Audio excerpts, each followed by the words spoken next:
করুণার আধার তুমি, চিরমহিয়ান তুমি, দিয়েছ নাজাতের আল কোরআনুল করিম।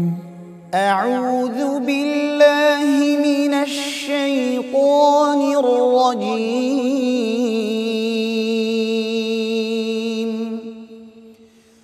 بسم الله الرحمن الرحيم.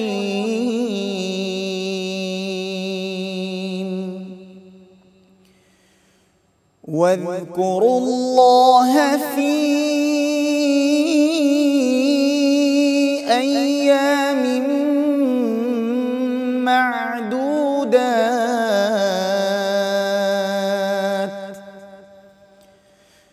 فمن تعجل في يومين فلا إثم عليه ومن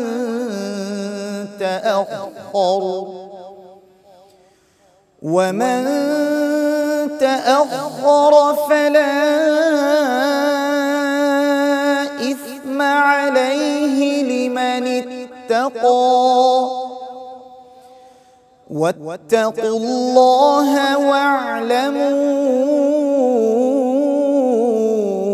أنكم إليه تحشرون.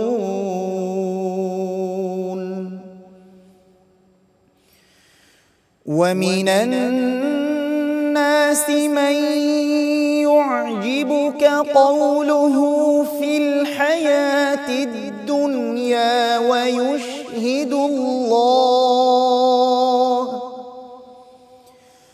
ويشهد الله على ما في قلبه وهو ألد الخصام.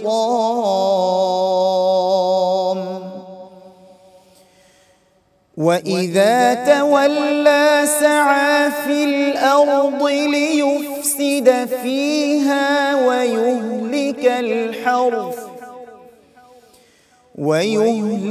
الحرث والنسل والله لا يحب الفساد.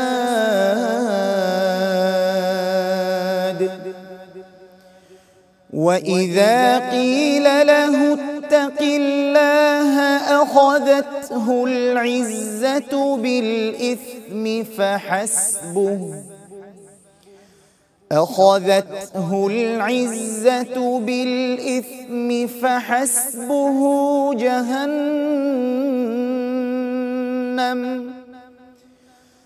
فحسبه جهنم ولبئس المهاد.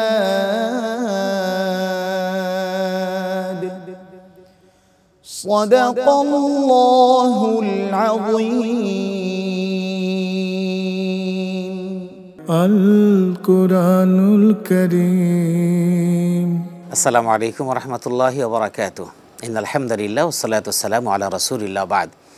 প্রিয় দর্শক, আপনারা এনটিভির সুন্দর এই আয়োজন কোরআনুল করিম এই অনুষ্ঠানের পবিত্র কোরআনুল করিমের সূরা বাকারার 203 থেকে 206 নম্বর আয়াতের তেলাওয়াত শুনেছেন। আমরা এই তেলাওয়াতকৃত আয়াতের তাফসীর পেশ করব ইনশাআল্লাহ, এবং সেই সাথে এই আয়াতের যে তর্জমা তাফসীরের সাথে চলে আসবে। আল্লাহর কাছে আমাদের এই প্রার্থনা, মহান রব্বুল আলামিন যেন আমাদের এই অনুষ্ঠানকে আমাদের জন্য নাজাতের ওসিলা হিসেবে কবুল করেন, আমিন। প্রিয় দর্শক, আমরা শুরুতেই তেলাওয়াতকৃত আয়াতের প্রথম যে আয়াতটি তেলাওয়াত হয়েছে 203 নম্বর আয়াত, সেই আয়াতটি আমরা আপনাদের সামনে উপস্থাপন করছি। আউযু বিল্লাহি মিনাশ শাইতানির রাজীম। বিসমিল্লাহির রহমানির রহিম। ওয়াযকুরুল্লাহা ফি আইয়ামিন মা'দুদাত ফামান তা'আজ্জালা ফি ইয়াওমাইনি ফালা ইসমা আলাইহি ওয়া মান তাআখারা ফালা ইসমা আলাইহি লিমান ইত্তাকা ওয়াত্তাকুল্লাহা ওয়া'লামু আন্নাকুম ইলাইহি তুহশারুন।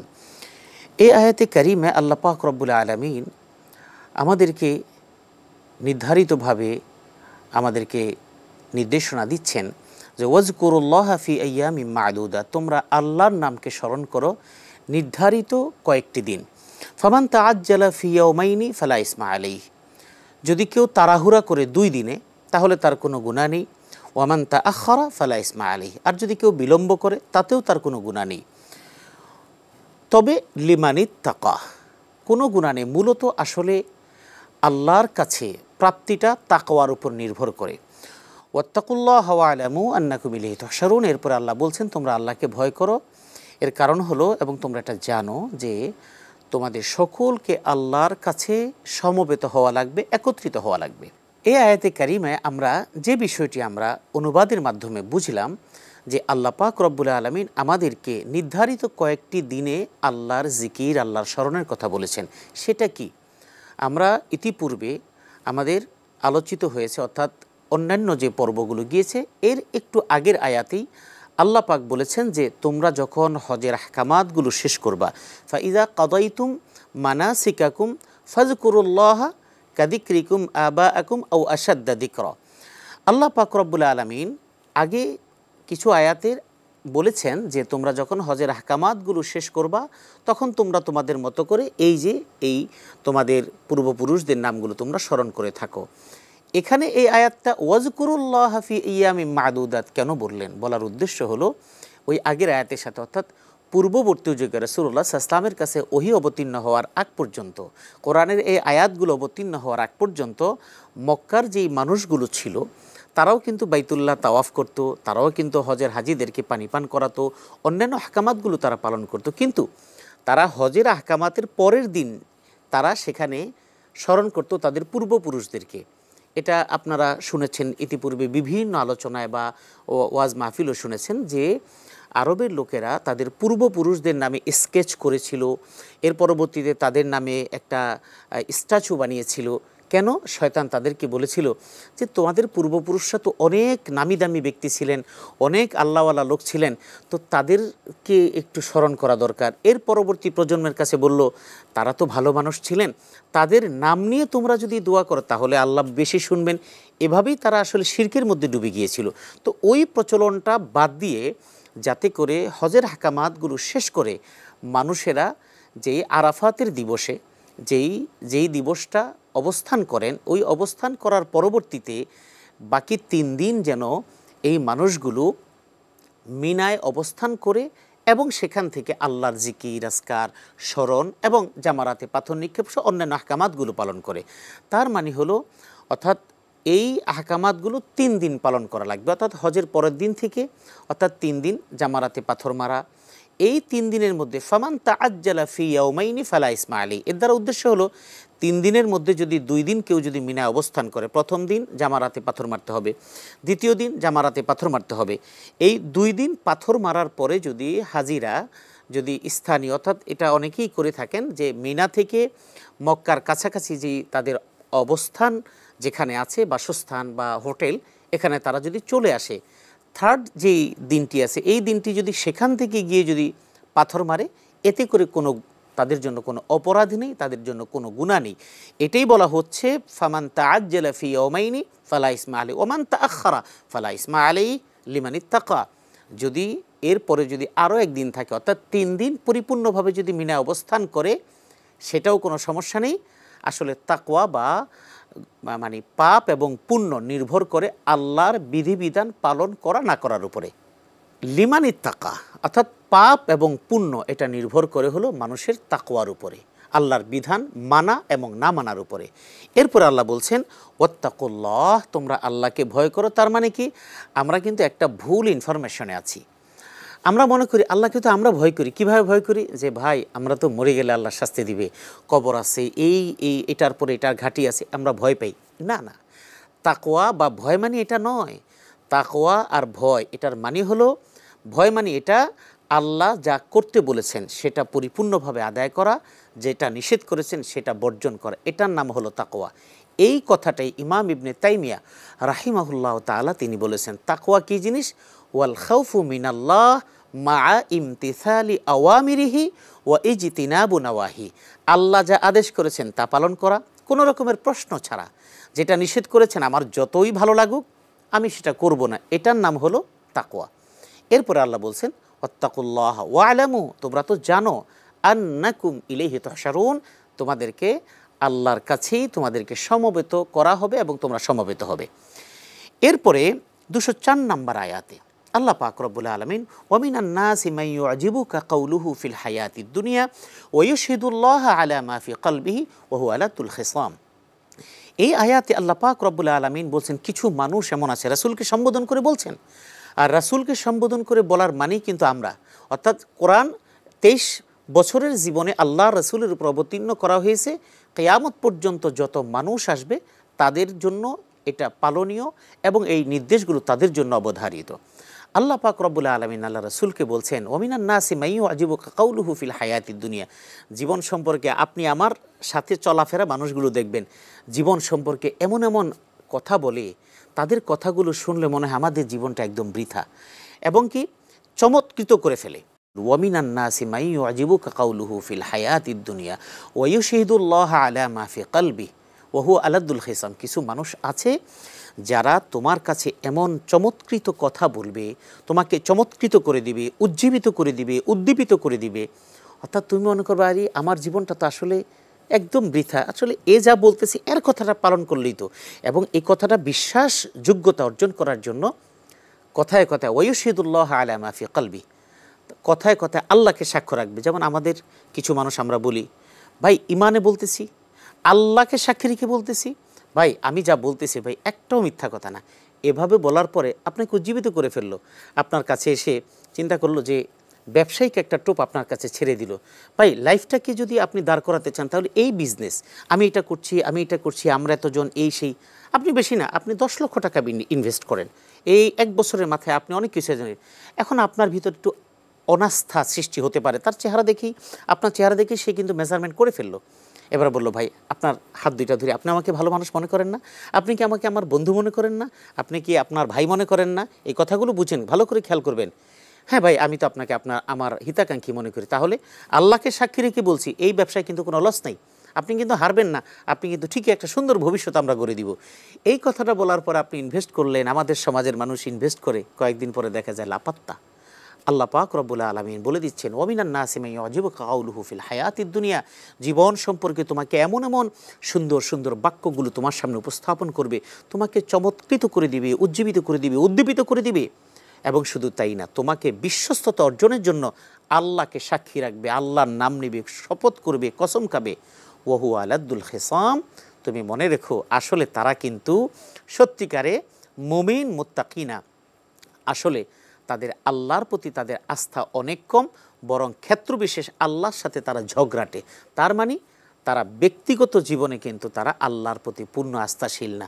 যদি তাই হতো তাহলে এমন সুন্দর করে কথা বলে মন ভুলিয়ে তারপরে কি কোনো মানুষকেই মানুষের সাথে প্রতারণা করতে পারে? কোরআনুল কারীমের সূরা আল বাকারা এর 203 নম্বর আয়াত থেকে 206 নম্বর আয়াতের তাফসীর পেশ করছিলাম। আমরা এতক্ষণ পর্যন্ত 203 এবং 204 এই আয়াতের তাফসীর আমরা শুনেছি এবং সেই সাথে আমরা তর্জমা শুনেছি। এরপর যে আমরা 205 এবং 6 নম্বর আয়াতের তাফসীরে আল্লাহ পাক কী বলছেন ওই কথাগুলো আমরা উপস্থাপন করছি। আল্লাহ বলছেন ওয়া ইযা তাওয়াল্লা সাআ ফিল আরদ লিইফসিদা ফিহা ওয়া ইহলিকাল হারসা ওয়ান নাসলা আল্লাহু লা ইউহিব্বুল ফাসাদ। পূর্ববর্তী আয়াতে 204 নম্বর আয়াতে আমরা কিছু মানুষের কথা বলছি যাদের কথাগুলো খুব সুন্দর, মনোমুগ্ধকর। তাদের কথা শুনলে আপনি মুগ্ধ হয়ে যাবেন, মনে হবে যে আপনার লাইফটাকে এমনভাবে দাঁড় করিয়ে দিবে, মনে হয় এই মানুষটার চাইতে ভালো মানুষ আর হয় না। এক পর্যায়ে আপনি প্রতারিত হয়ে গেলেন, তখন আফসোস করলেন। এই মানুষগুলোর পরিচয় পরবর্তী আয়াতে আল্লাহ দিচ্ছেন ওয়া ইযা তাওয়াল্লা সাআ ফিল আরদ লিইফসিদা ফিহা ওয়া ইহলিকাল হারসা ওয়ান নাসলা। আল্লাহ রাসূলকে বলছেন আল্লাহ রাসূলের কাছেও এমন কিছু মানুষ আসতো যেই মানুষগুলো আল্লাহ রাসূলকে কনভিন্স করার চেষ্টা করত। এবার চিন্তা করেন, আল্লাহ রাসূল যিনি পরিচালিত হতেন ওহির মাধ্যমে, স্বয়ং আল্লাহ পাক ওহির মাধ্যমে তাকে পরিচালনা করতেন, আল্লাহর তদারকিতে রাখতেন, সেই মানুষটিকেও কখনো কখনো বিভ্রান্ত করার চেষ্টা করার জন্য কিছু মানুষ সেখানে ছিল।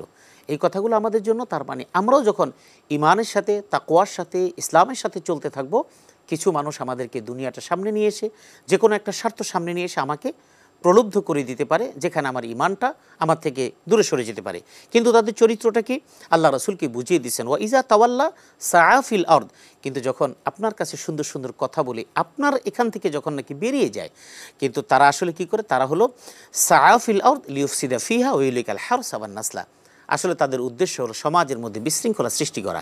কারণ কিছু মানুষ আছে সমাজে বিশৃঙ্খলা সৃষ্টি হলে তারা লাভবান হয়, এটা কিন্তু আমাদের সমাজেও আমরা পাই। কোরআন কিন্তু আমাদের বাস্তব জীবনের প্রতিচ্ছবি। দেখবেন কোনো মার্কেটে হঠাৎ যদি কোনো দুর্ঘটনা ঘটে যায়, তাহলে কিছু সুবিধাভোগী কিছু লোক থাকে, তারা থাকে লুটপাটের একটা ধান্দায়। রাস্তার মধ্যে একটা দুর্ঘটনা ঘটে গিয়েছে, এটা হলো শোক, এটা হলো অনাকাঙ্ক্ষিত ঘটনা। এমন অবস্থায় সাধু বেশে, হিতাকাঙ্ক্ষী বেশে কিছু মানুষ আসবে। আসলে এই মানুষগুলো কি করে? এই মানুষগুলো দুর্ঘটনা কবলিত মানুষগুলোর প্যান্টের পকেটে হাত দেয়, ব্যাগের মধ্যে হাত দেয়, তাদের মানিব্যাগ কোথায় আছে, টাকা কোথায় আছে। আর মা বোনেরা যদি এরকম কোনো দুর্ঘটনার শিকার হন, তাদের অলঙ্কার আদি কোথায় আছে, এগুলো খুঁজে বেড়ায়। ঠিক মুনাফিকের চরিত্রে যে মানুষগুলো, তাদের চরিত্রটা এরকম সুন্দর সুন্দর কথা বলে, কিন্তু রাসূলুল্লাহ সাল্লাল্লাহু আলাইহি ওয়াসাল্লামের দরবার থেকে ফিরে যাওয়ার পরে তারা আসলে জমিনের মধ্যে একটা ফাসাদ সৃষ্টি করার চেষ্টা করে। ওরা হলো আসলে অন্তরটা অনেক খারাপ। ওই যে আগে বলেছে ওয়াহু আলাদুল খিসাম, আসলে তারা আল্লাহর প্রতি ঝগড়াটে স্বভাবের মানুষ। এখানে আল্লাহ বলছেন আল্লাহু লা ইউহিব্বুল ফাসাদ, আসলে পৃথিবীর মধ্যে ফাসাদ সৃষ্টিকারী, পৃথিবীর মধ্যে অনিষ্ট সাধনকারী, অন্যের অকল্যাণকারী, মানুষের ক্ষতি হয় এমন কাজ করা। এখানে ফাসাদ মানে হলো দাঙ্গাবাজি না, শুধু দাঙ্গাবাজি না। ফাসাদ মানে কি? আপনার জীবনটাকে তছনছ করে দিল, কুটচাল করে, হিংসা দিয়ে, মানুষকে লেলিয়ে দিয়ে কতভাবে মানুষের জীবনটাকে নষ্ট করে দিতে পারে। অর্থাৎ অনিষ্ট সাধন করার যতগুলো ওয়ে আছে, প্রত্যেকটা ওয়ে যারা অবলম্বন করে, এদের চাইতে নিকৃষ্টতম স্বভাবের মানুষ আরেকটা হয় না। আর আল্লাহ পাক এই নিকৃষ্ট স্বভাবের মানুষগুলোকে কখনো পছন্দ করেন না।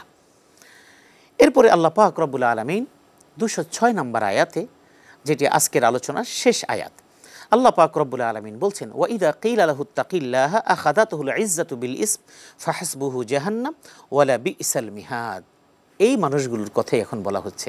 আল্লাহ বলছেন ইত্তাকিল্লাহা আখাযাতুহুল ইজ্জাতু বিল ইসমি ফাহাসবুহু জাহান্নাম। তখন এই মানুষগুলো কি করে? আপনি যখন বলেন ইত্তাকিল্লাহ, যে তুমি আল্লাহকে ভয় করো, আর এই আল্লাহকে ভয় করলে তোমার সম্মান ইজ্জত বেড়ে যাবে, তখন তারা কি করে?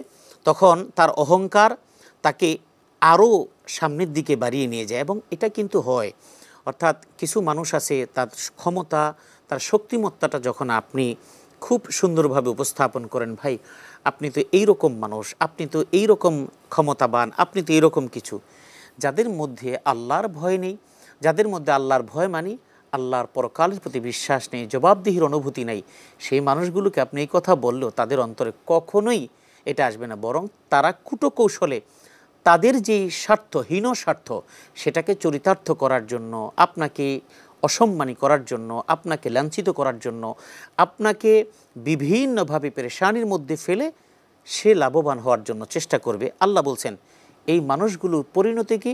ফাহাসবুহু জাহান্নাম। তাদের জন্য, তার জন্য, ওই ব্যক্তির, এখানে একটা ব্যক্তিকে উল্লেখ করেছে, তার মানে এই স্বভাবের যে মানুষগুলো, ফাহাসবুহু জাহান্নাম, তার জন্য জাহান্নামই যথেষ্ট এবং তার উপযুক্ত স্থান হলো জাহান্নাম। এরপর আল্লাহ বলছেন ওয়ালা বিসাল মিহাদ, আর বাসস্থান হিসেবে, আবাসস্থল হিসেবে কতই না নিকৃষ্টতম জায়গা। এই কথাটা আল্লাহ কেন বললেন? এই কথাটা আল্লাহ পাক রব্বুল আলামিন বলছেন একেবারে চূড়ান্ত একটা সমাধান। সেটা হলো পৃথিবীর মধ্যে আপনি যা কাজ করবেন, আপনার কর্মকাণ্ডগুলো যা হবে, আপনার ওই কর্মকাণ্ডের উপরেই আপনার বাসস্থান নির্ভর করবে। আমাদের সমাজে একটা ধারণা মানুষ করে থাকে যে জীবনের পুরোটা সময় এলোমেলোভাবে কাটিয়ে একেবারে শেষ প্রান্তে এসে তিনি খুব আল্লাহওয়ালা হয়ে যাবেন, যে কারণে তিনি একেবারে জীবনের অনেক কিছু পরিবর্তন করতে চেষ্টা করলেন। কিন্তু মনে রাখবেন, আসলে আপনার জীবনের পুরোটা জিন্দেগিটা যেভাবে চলেছে সেভাবেই আপনার মৃত্যু হবে। আপনার মৃত্যুটা যেভাবেই হবে সেভাবেই কিন্তু হাসরের ময়দান আপনি উঠবেন। এটার একটা বোঝার জন্য সহজ একটা উপমা দেই।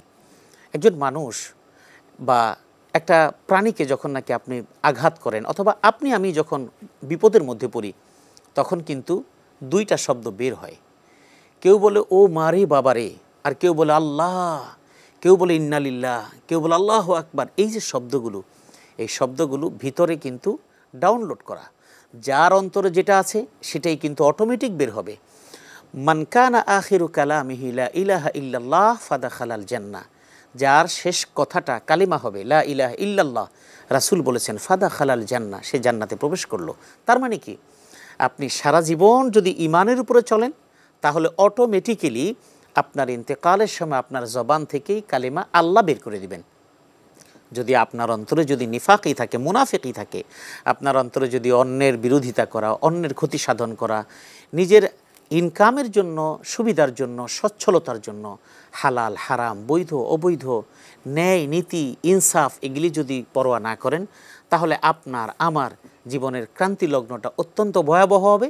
আর ওই ক্রান্তি লগ্নের অবস্থার উপর নির্ভর করে আমার পরকালে আমার ঠিকানা কোথায় হবে এটা নির্ণয় হবে। সেজন্য আমাদের প্রত্যেকটা মানুষের উচিত তাকওয়ার কথা এই আয়াতগুলোতে যে উল্লেখিতভাবে বিশেষভাবে উল্লেখ করা হয়েছে, তাকওয়াটা আপনাকে বোঝার জন্য আপনি বুঝে নেবেন তাকওয়া মানে সুন্দর পোশাক পরা না, তাকওয়া মানে দাড়ি রাখা না, তাকওয়া মানে পাগড়ি বাঁধা না, এটাই তাকওয়া নয়। তাকওয়ার বাহ্যিক অবস্থাটা এটা হতে পারে। তাকওয়া হলো অন্তরের বিষয়। রাসূলুল্লাহ সাল্লাল্লাহু আলাইহি ওয়াসাল্লাম এই কথাগুলো সাহাবায়ে কেরামকে বারবার বলেছেন, তাকওয়া হা হুনা আর তাকওয়া হা হুনা। এ কথা বলে তাকওয়া হলো এখানে, তাকওয়া হলো এখানে, এভাবে 3 বার বলে এই অন্তরের দিকে, হার্টের দিকে এভাবে নির্দেশনা প্রদান করেছেন। আমরা এতটুকু বুঝলাম যে আল্লাহর স্মরণ আমাদের সবসময় স্মরণ মানি, জিকির মানি, আল্লাহকে স্মরণ করা, নামাজ, কোরআন তেলাওয়াত, ব্যবসায়ী হলে ওজনে কোনো কম দিব না, মানুষের সাথে দুর্ব্যবহার করব না, এই সব বিষয়গুলো, আর বিশেষত মিনা 3 দিন অবস্থান করার ব্যাপারে উল্লেখ করা হয়েছে এবং সেখানকার বিধিবিধানগুলো বলা হয়েছে।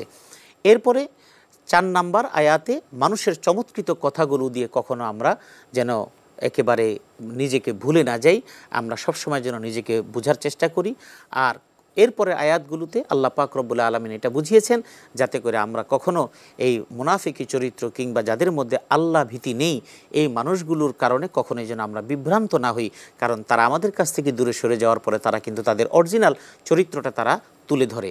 আর সর্বশেষ আল্লাহ পাক রব্বুল আলামিন আমাদেরকে এই কথাই বুঝিয়েছেন যে প্রত্যেকটা মানুষের কর্মফল তাকে ভোগ করতে হবে।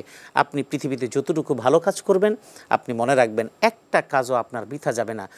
আল্লাহ রব্বুল আলামিন ফেরেশতাদেরকে লিখে রাখার জন্য বলেছেন মা ইয়ালফিজু মিন কাউলিন ইল্লা লাদাইহি রাকিবুন আতীদ। একটা শব্দ আপনার বৃথা যাবে না।